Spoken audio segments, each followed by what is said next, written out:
Hey warriors. I wanted to explain,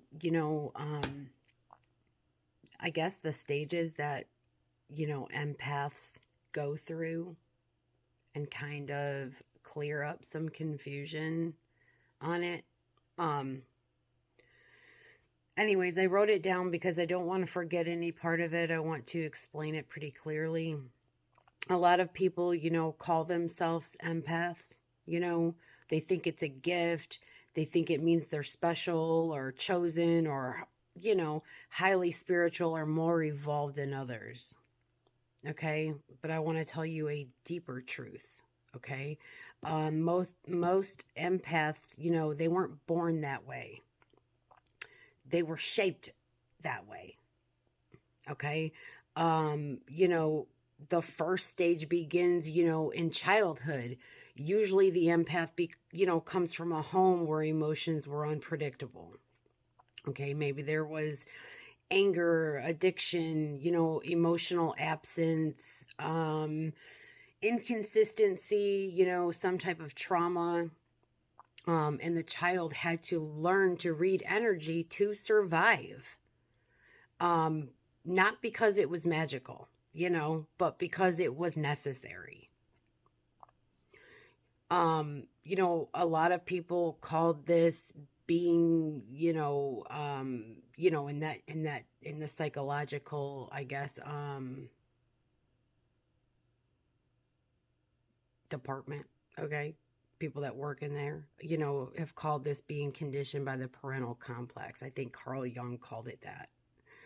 When the psyche forms itself around the emotional state of caregivers. Okay. This is where empathy is born, not as a gift, as a response to danger. Um, then there's that's the first stage. Then there's stage two, where people, it's emotional absorption is pretty much what it is. As the empath grows, they begin to absorb other people's, feelings, moods, energies, and not because they are psychic, but because their nervous system was trained to scan for emotional shifts. Okay. Um, they don't know where they end and others begin, right? Um, you know, and they confuse their emotions, others' emotions, and collective emotions. You know, um, this is where most empaths sit for a long time. Okay, I know that is my experience. Um, you know, Sitting in that overwhelmed, drained, misguided confusion. Okay, then there's stage three. Okay, this is we'll call it the exhaustion fixer. Okay. This is the stage, most people romanticize. Okay. The empath becomes the healer, the helper, the fixer, the rescuer. Okay. You know, um, they help because they know pain and they think love is saving others. You know, um, but this is still trauma based empathy, not healed empathy. They attract, narcissists, addicts, lost souls, broken fucking people. Okay. They mistake, intensity for love and chaos for purpose. Okay. Um, the next stage is, like a collapse of an isolation type stage.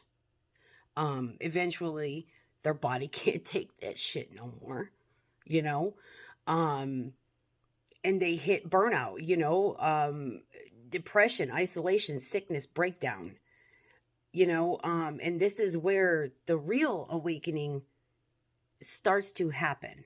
Okay, not a light, or not, like in light, I guess, but in darkness.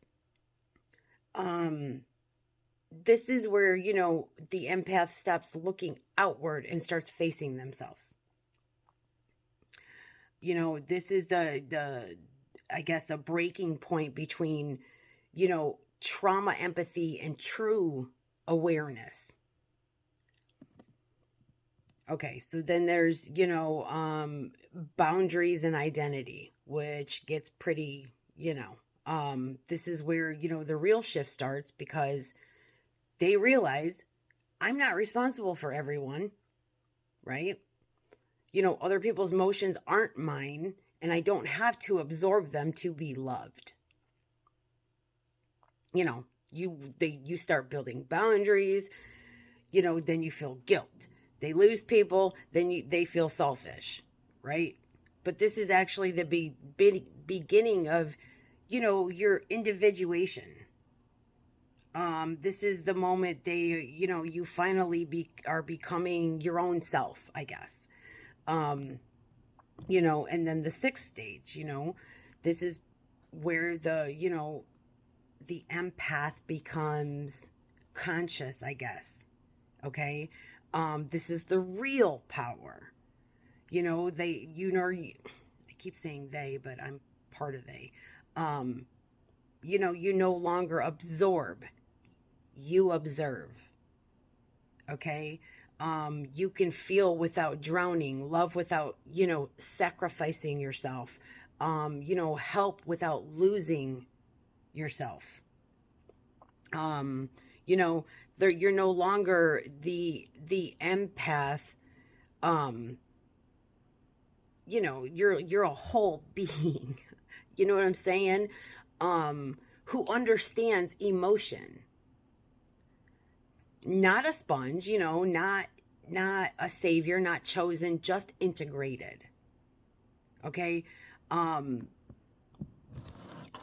you know, and this is so I just want to get the point across, I guess, that if you're calling yourself an empath, I don't want you to ask how powerful am I?